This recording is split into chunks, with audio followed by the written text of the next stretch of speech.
కథలెన్నో చెప్పారు, కవితల్ని రాశారు, కాలాలు దాటారు, యుద్ధాలు చేశారు. ప్రేమలో తప్పు లేదు, ప్రేమలో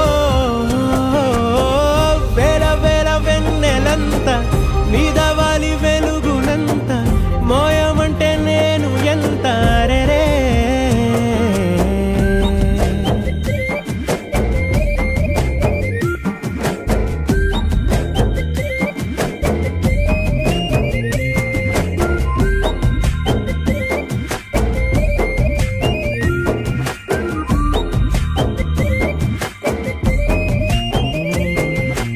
ఆకాశం తాకాలి అని ఉందా, నాతో రా చూపిస్తా